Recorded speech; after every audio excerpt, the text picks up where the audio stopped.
Hello and welcome back to English Today. This is DVD 11 and the third DVD of your lower intermediate level. And in this DVD, we'll begin with another 2 episodes of the story That's Life, followed by our special TV programs where we will look at climactic change. And then in our cooking program, we'll talk about planning meals. Then, in the grammar section, we're going to do some more work on the modal verbs can, might, and must, and the concept of probability and possibility. We'll also be studying the grammatical form used to, okay? So, I hope you enjoy yourselves.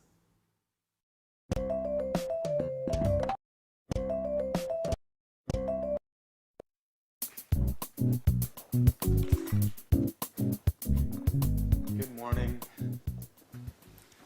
Alice, is Anne at home? I just met the postman and this package is for her. No, she's not in now. My, what a large package. Please be careful. I think it contains fragile objects. Hey, Peter, do you know if it contains a set of porcelain plates that she won with the Sweet Biscuits bonus points? Well, I think so. At least that's where the package comes from. All right, Alice. I have to go now. See you later. Anne will be so happy. She's been waiting for it for a long time. Bye.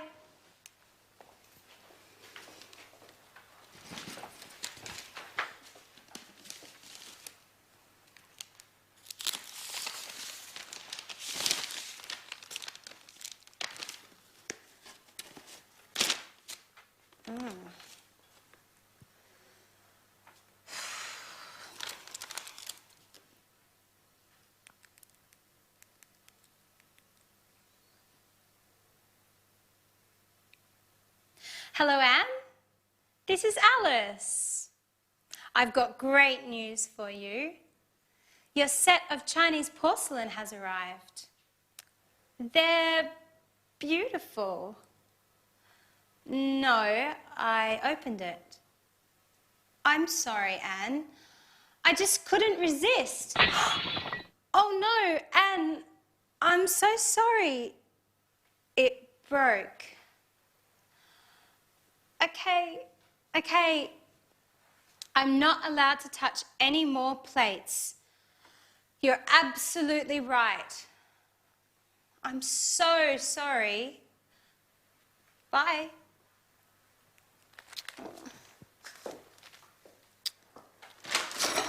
Jack, be careful.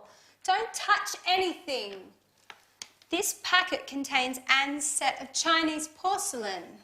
I hope you didn't break anything. I already broke a plate. And guess who heard me breaking it? Anne. Oh my. I didn't notice anything. Well, you should look where you are going. I'm sorry. What are we going to do? Well, let's get ready for Anne to lose her temper. Who knows? Maybe she'll forgive us. She can't get that angry. They're just plates. Remember, we can't cook. If Anne gets angry, we'll have to learn to cook. That's true. I've got an idea. Let's go get something from the local takeout place. Then we can pretend that we cooked dinner. She might be happy and forget about those plates. That's a great idea. Let's get going.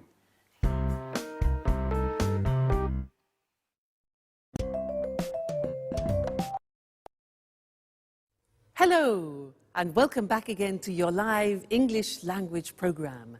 And I want to talk to you more about can. Now, how do you express can in the future or in the past?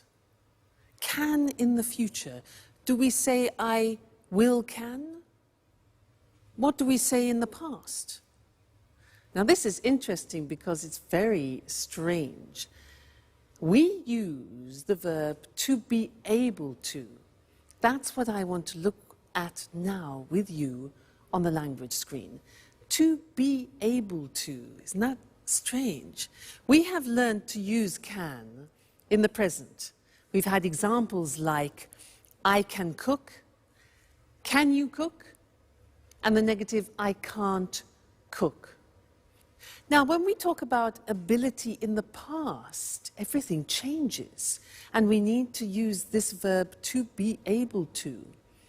When that goes into the past, we say, I was able to cook yesterday. You see, the verb to be goes into the past. I was able to cook yesterday. Strange, eh? Another example, the question, were you, past tense of the verb to be, were you able to cook? And the negative is he wasn't able to cook. So, can, in the future, we use to be able to, and in the past, to be able to. So, was, were, able to. The future, let's look at that now. You want to say can tomorrow, so we use to be able to and say, I'll be able to cook tomorrow. I will, I'll. I'll be able to cook tomorrow. The question becomes, will you? Will you be able to cook? And the negative, remember the negative of will? Good. I won't be able to cook tomorrow. So isn't that interesting? When you want to express ability in the future and in the past, you need to use this verb to be able to. Now there's one more thing I want to tell you about, and it's about permission. Imagine that you are in a restaurant and you can see no smoking. The person next to you starts smoking. Now, it's a rule and a regulation that you can't smoke in a restaurant. So what do you say to that person? In English we say, excuse me, you're not allowed to smoke here. You're not allowed. See that? You're not allowed. Now that pronunciation is difficult. Allowed. Okay? You're not allowed to smoke in here. For example, if you go to a museum, often they say no cameras. So you're not allowed to take photos. Okay? You're not allowed to take photos. Another example, if you go into a library and people are reading, silence. You're not allowed to speak. Okay, so those are interesting things we've looked at, to be able to, and the use of you're not allowed to. Great. Now we're going to go back to our friends, and Anne is very angry about something. She wants to communicate something to her friends. Let's find out what it is, and I'll see you later. Bye.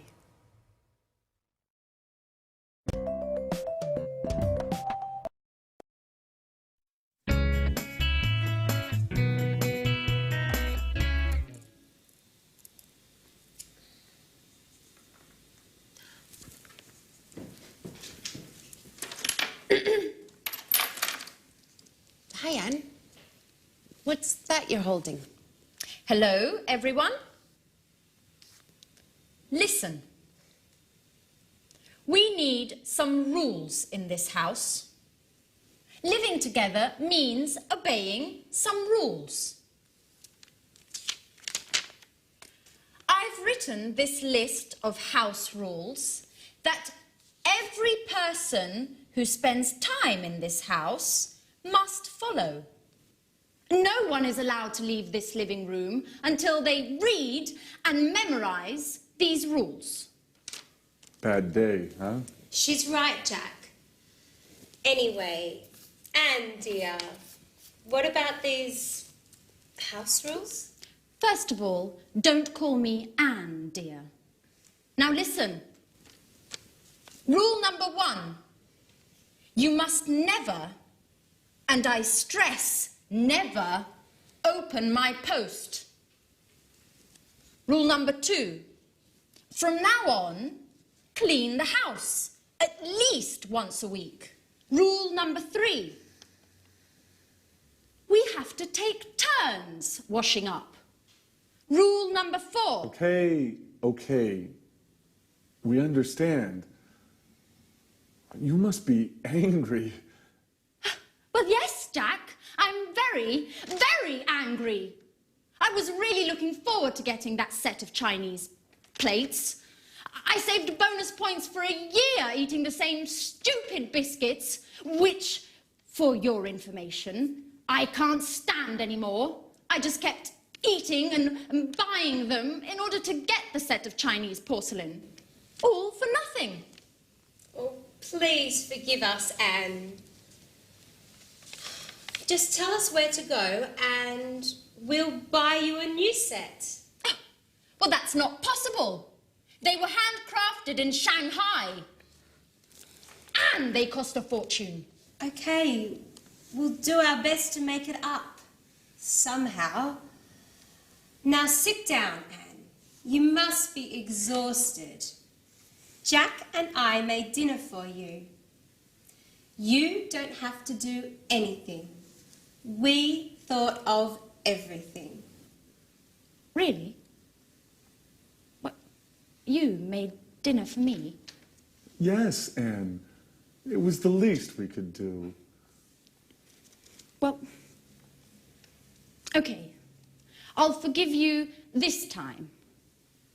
But I warn both of you that I want more discipline in this house. You can't do what you want all the time. We need some rules. Oh, don't roll your eyes while I'm speaking to you. Okay, Anne. You're right. Rules are important. But it's also important to laugh a little. Oh, ha, ha, ha.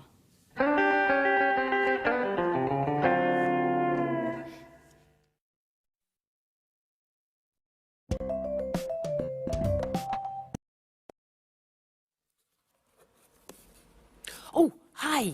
Hi and welcome back. This is a box which my mother sent me and she said there are some useful things for me. So I was just looking. Come and have a look with me. Oh, go. Oh, what's a strain? What's this? What is this? What's this? Well, it can't be a shoe, can it? It's not a shoe. Can't be a shoe because it's made of metal. It's made of metal?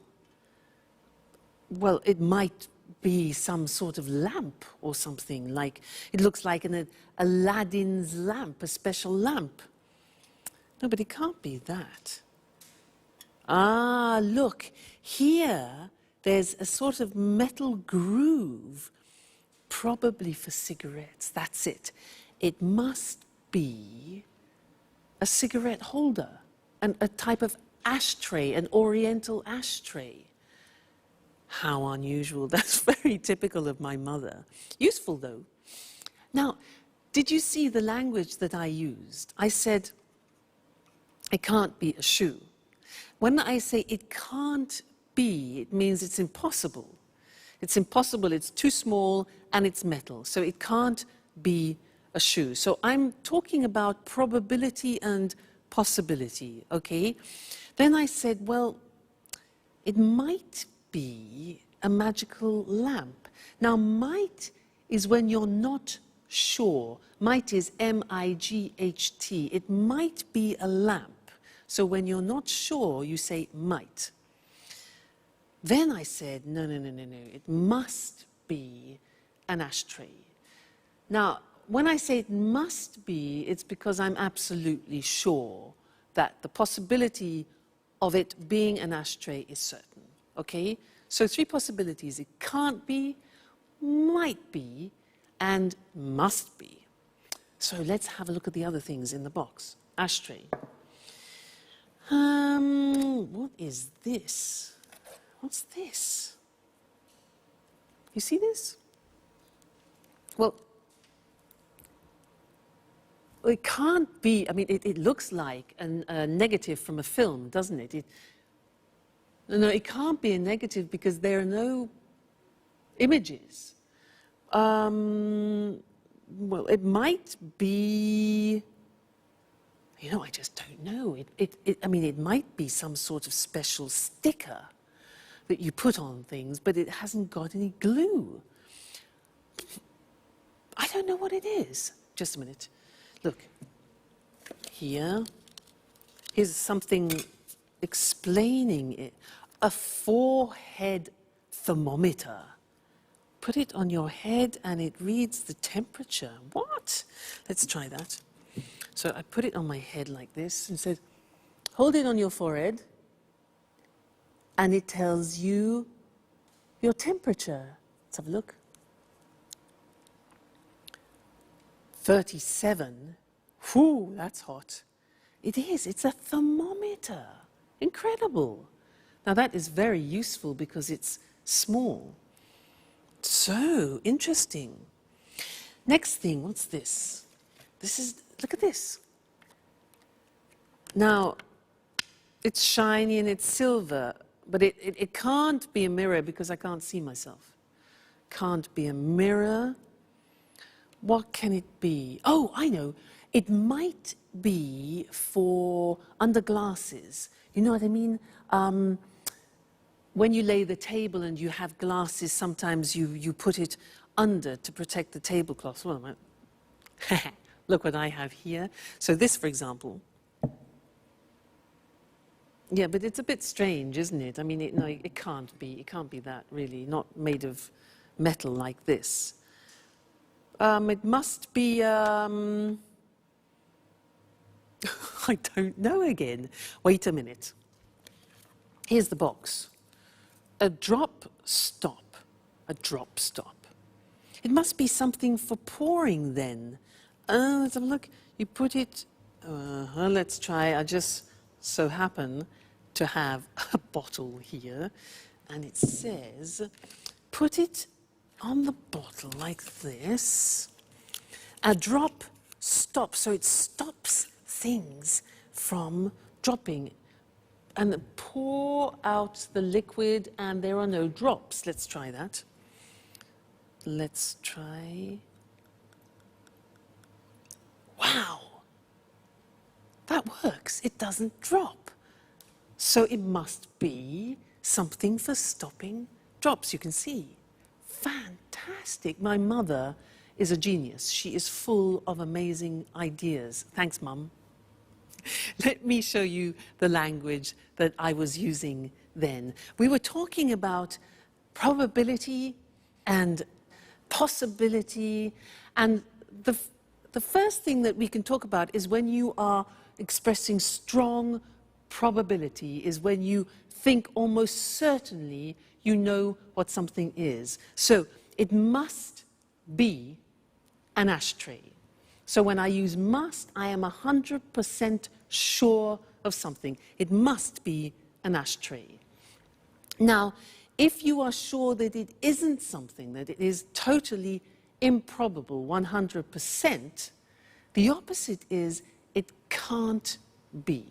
Like that. I said, it can't be a shoe, it's too small. So it must be, it can't be, and then if you're not sure about something, we use the simple verb might. Look at the spelling, M-I-G-H-T. It might be an incense burner, for example. We can also say it could be. Might, could, both express uncertain probability. All right, so this is very useful when you are making deductions.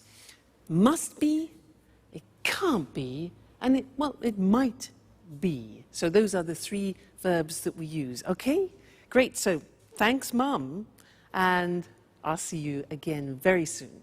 Bye.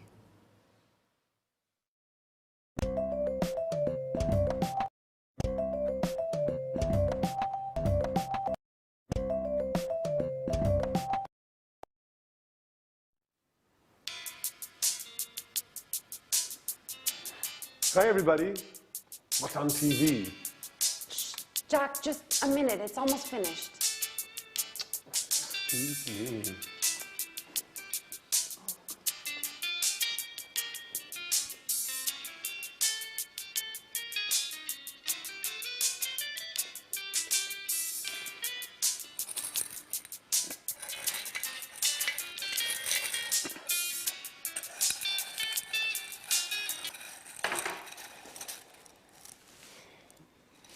So, what were you watching that was so engrossing? It was an extremely interesting documentary about Picasso's life. There were lots of details about some of his stranger habits. Did you know that Picasso preferred painting women with 4 eyes? No, I had no idea. And that he had lots of different types of dogs. He used to give only dogs to his friends. Strange, isn't it? And that he liked eating Italian cake at Christmas. Well, I also go crazy for Italian cake at Christmas, and my name isn't Picasso. By the way, where is our resident artist, Alice? She left early this morning. She said that she had something important to do. She wouldn't tell me what, but she did say it was none of my business. You know how she is. That's strange. She usually leaves late. Well, as a matter of fact, she was very serious this morning. She told me she had a headache, but I didn't believe her. Oh, look. But it's getting late. I'm starting to get worried. Don't play mom, Anne. Alice is a big girl now. I know. But it's just that she didn't tell me she would be late. In fact, she asked me if I would be late today. Just a moment. A few days ago, Alice told me that she wanted to enter a painting contest. She said she thought it was her big chance. Maybe that's where she is today. Well, you're probably right. But it's almost midnight. I don't think contests last that long. Why not? We all know that artists are a little crazy. Picasso was a perfect example. That's true. You know something about being crazy, Jack, don't you?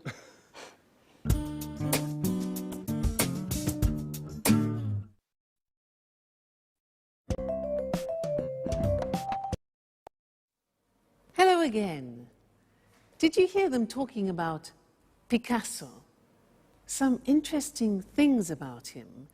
They said he used to give only dogs to his friends. He used to give only dogs, and he used to eat Italian cake at Christmas. Now, this verb used to, well, it's written U-S-E-D, but the pronunciation is used, and we'll see that on the screen later.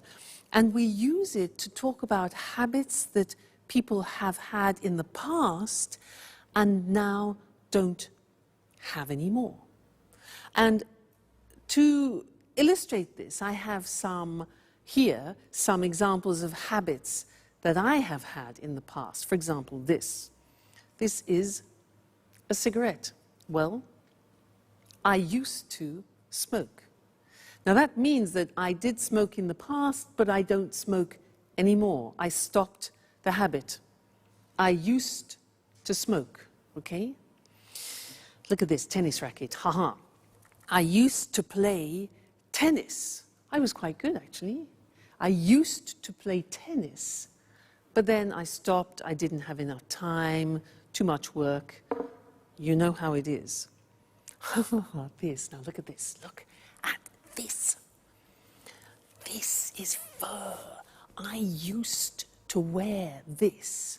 In England, it's a fur. You know, F-U-R, this. I used to wear it in England, but then I stopped because now in England people spit at you if you wear fur. So That is a habit I have definitely stopped. Now these are vitamins. Now, I didn't used to take vitamins in the past. I didn't used to, but then my mother, my mother is fantastic. She explained how useful they can be, so now I do, but in the past I didn't used to. And this opera, yeah, another thing, opera. I didn't used to listen to opera, but now I just love it. So I listen to it a lot. Okay, so there were some examples for you of used to. Let's go and look at the different forms on the board now.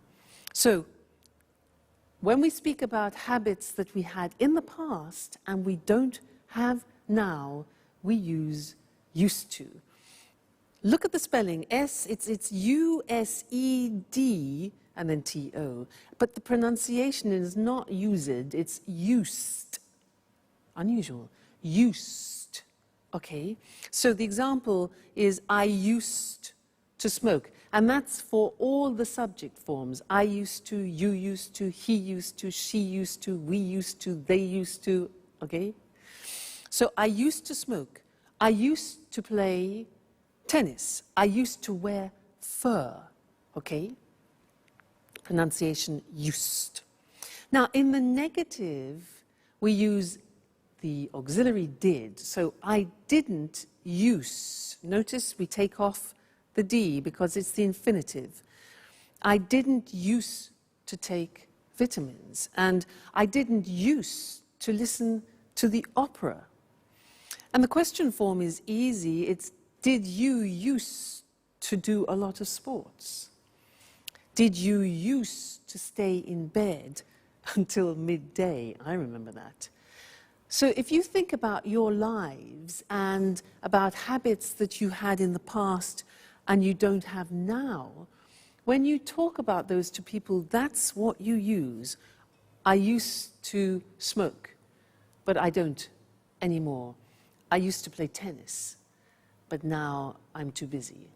All right, so very important for describing past habits, used to. Great. That's the lesson for now, and I'll see you again very soon. Bye.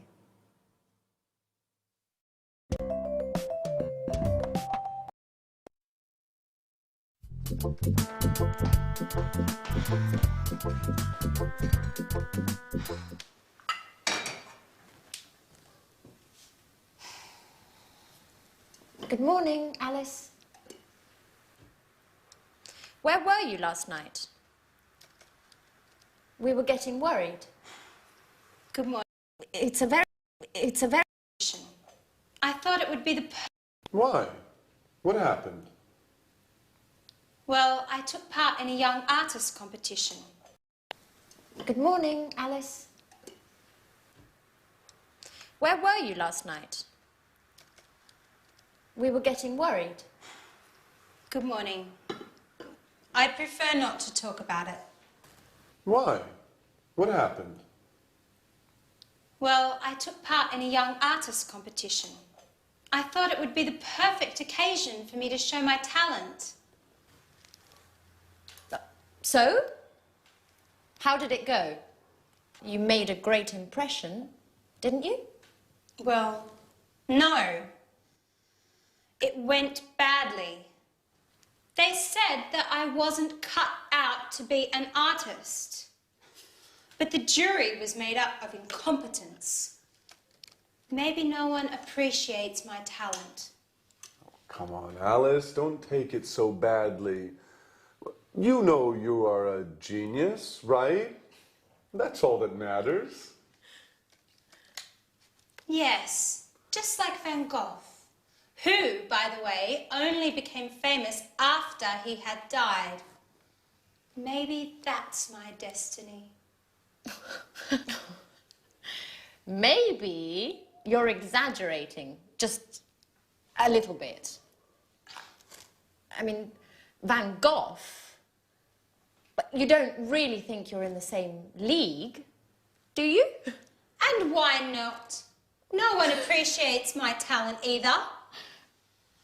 Anyway, I want your opinions. Wait just a moment while I get something.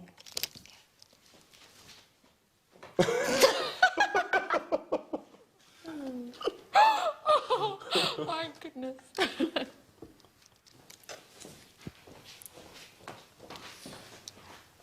Here you go.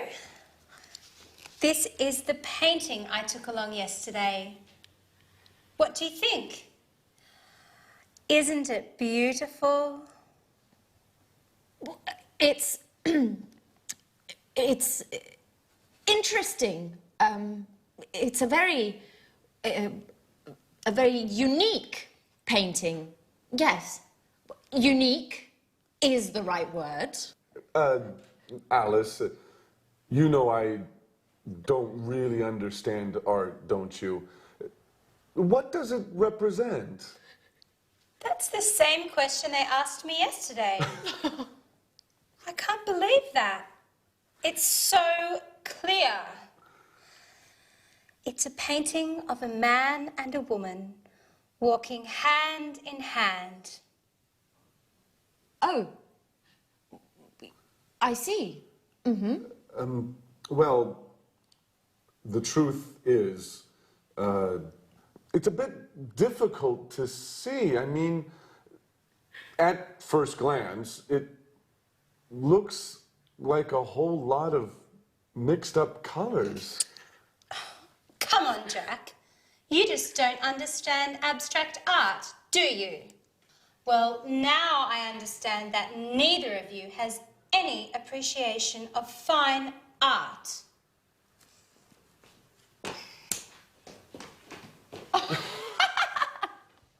Oh, artists! Never tell an artist what you really think.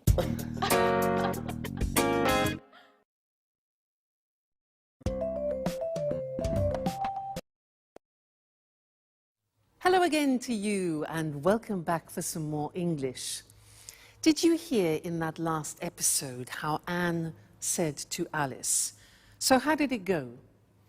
You made a great impression, didn't you? You made a great impression, didn't you?"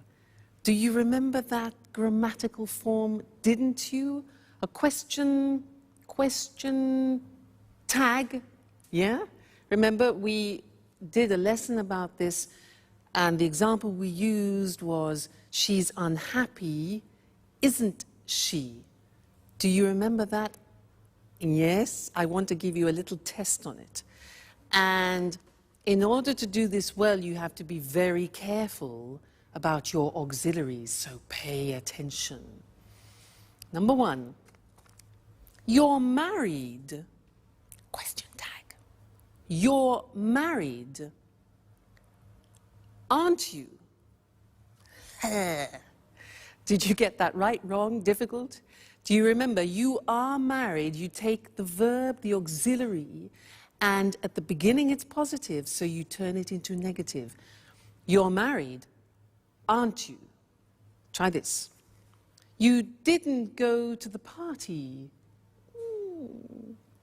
Didn't is negative, becomes positive. You didn't go to the party. Did you? Great. Next one. He lives in Paris. He lives in Paris. Lives, simple present. Auxiliary. Yeah. Doesn't he? He lives in Paris. Doesn't he? Okay. They aren't French. Aren't. They aren't French. Positive. Are they? Great. Next one. She went to the cinema. She went to the cinema. Auxiliary past tense. Positive, negative. Didn't she? Okay. She went to the cinema, didn't she? All right. You don't like him. You don't like him.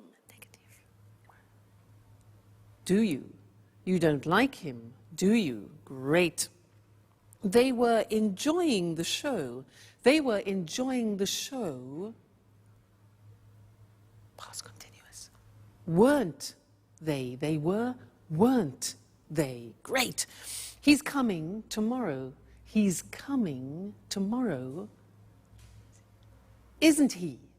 Great, you're getting better all the time. They'll be late. They'll be late. Won't they? They'll be late, won't they? And the last one, we can't buy it. We can't buy it. Can we? Okay, so it's negative and positive. We can't buy it. Can. Well done. You know, these are difficult. Only if you know your auxiliary verbs can you do these question tags. So congratulations. We're making progress. Great. So I'll see you in the next lesson very soon. Take care and enjoy studying. Bye.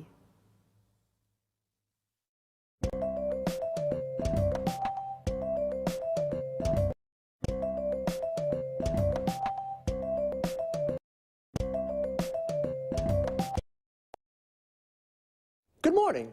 Welcome to this week's edition of Climate Change. In the studio with me is our weather expert, Susan Thurley. Good morning, Eric. Well, Susan, there's a lot of talk these days about climate change. Could you explain exactly what is happening? Of course. You know, the first thing to stress is that the Earth's climate is always changing. In the past, this happened due to natural causes. I mean, the atmosphere and the Earth's climate changed naturally. Now things are different. Scientists believe that climate change today is a result of man's activities, our activities. And why are scientists so worried about this climate change? Well, before I answer that question, I'd like to talk a little about what we call the greenhouse effect. Certainly. Scientists often talk about the greenhouse effect. What is this exactly? The greenhouse effect is very important for the world's weather. Greenhouse gases help to capture the energy we receive from the sun. They keep the Earth warm. Without these gases, the world would be a colder place and our lives would be very different. Well, if the greenhouse effect is so useful for the Earth, why do scientists talk about it nowadays as if it's something dangerous? It's the extra greenhouse gases that are dangerous. Our way of life, cars, factories, central heating, is producing too much of these greenhouse gases. These gases are trapping more and more of the sun's energy, and the world's becoming warmer. Is carbon dioxide one of these gases? Yes, carbon dioxide, CO2, is one of the main greenhouse gases. Carbon dioxide is produced when we burn coal and natural gas. The problem is that over the years, the concentration of carbon dioxide in the atmosphere has increased enormously. So, to stop global warming, we need to use less coal and natural gases. Exactly. But not only that, we also need to plant more trees and we must stop destroying our forests because they take carbon dioxide out of the air. Is there anything else we can do? Well, governments around the world need to encourage the use of renewable energy sources. Solar panels can use the sun's energy. Wind turbines can generate electricity from the wind. And hydroelectric power plants can use water to generate electricity. Renewable energy is becoming popular today, isn't it? Yes, it is. But there's still a long way to go. Okay, Susan, one last question. What are the consequences of climate change? Well, higher average temperatures around the world. You know, even a small change in temperature, even a 1-degree increase, can cause the sea level to rise as the polar ice caps melt. In fact, this is already happening. Other consequences: more rainfall in some parts of the world and less in others. More extreme weather conditions, stronger hurricanes and typhoons. So, this is definitely a serious issue. We mustn't underestimate the importance of climate change, and we need to use more renewable energy. Well, thanks to Susan for your clear explanation of the problems. Thank you. Goodbye. And goodbye, and see you again next week for another edition of Climate Change.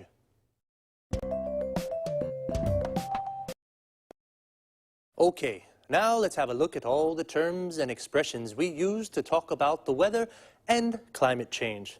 Firstly, climate change is the term we use for the changes to the world's weather. For example, higher temperatures and more rainfall. Rainfall is how much rain there is, the volume of rain that falls. And I finally understand what the greenhouse effect is. Well, a greenhouse is a transparent house, usually made of glass, where we grow plants. It gets very hot in a greenhouse. In fact, the greenhouse effect is the gases in the atmosphere that trap the sun's energy, causing an increase in temperature of the world. This is what we call global warming, the world becoming hotter. The atmosphere is words for the gases that cover the world. The main gases are nitrogen, oxygen, and carbon dioxide. Now, carbon dioxide is one of the main greenhouse gases. These are the gases responsible for the greenhouse effect. The carbon dioxide in the atmosphere is increasing due to man's activities, so we have to do something to reduce it.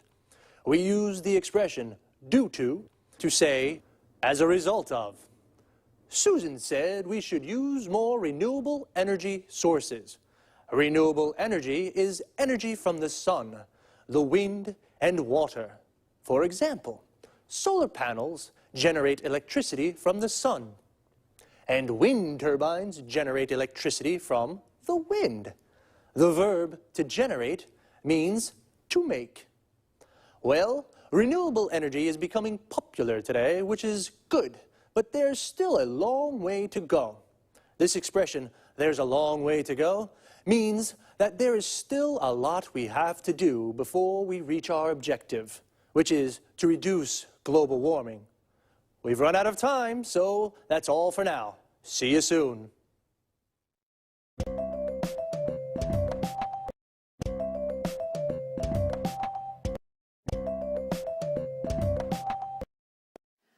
Welcome to Cooking Today.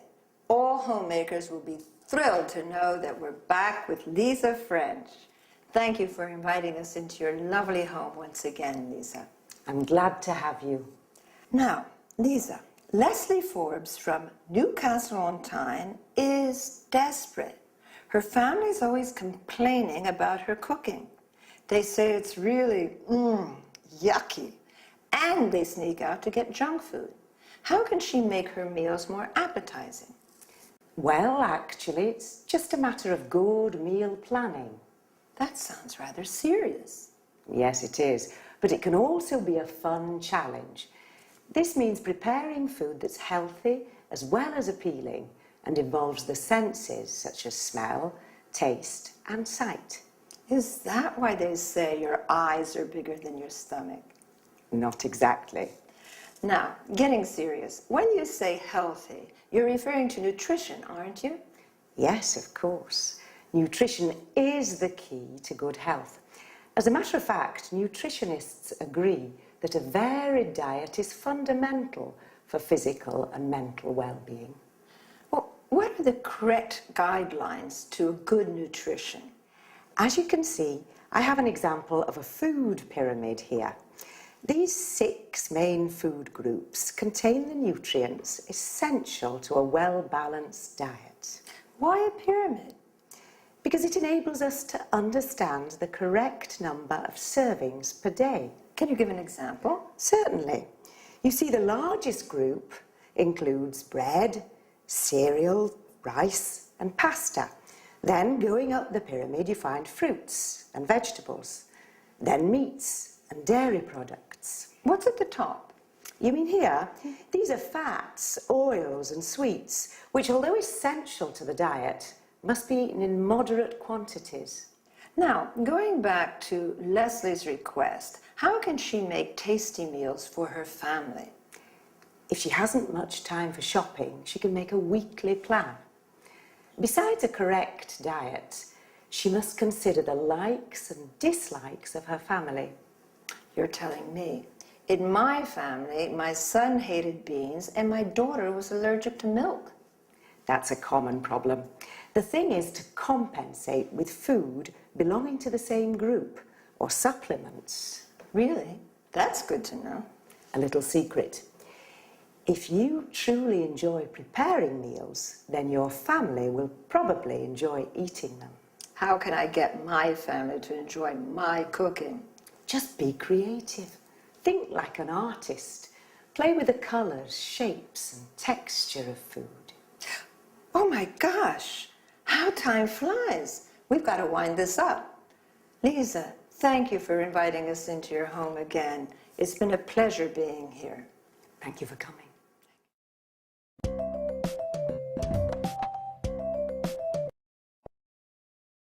And now, let's pay attention to some expressions used in the dialogue.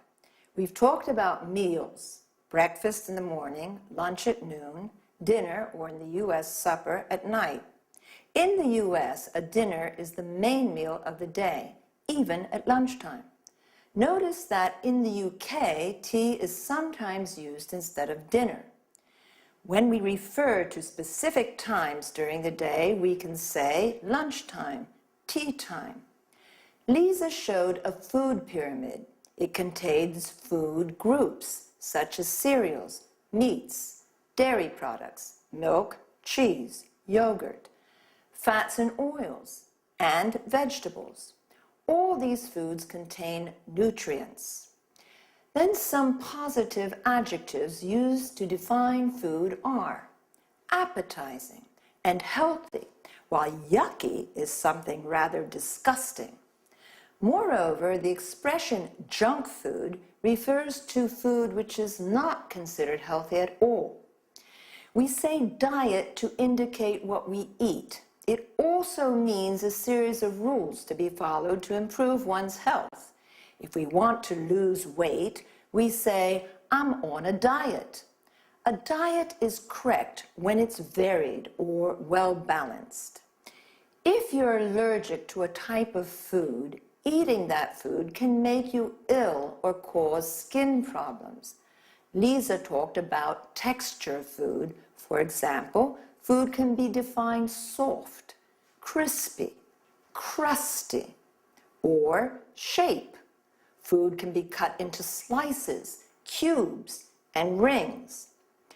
During the interview, I quoted a common way of expressing that somebody has put more food on their plates than they're actually able to eat. Your eyes are bigger than your stomach. All right, that's all this week. Bye-bye.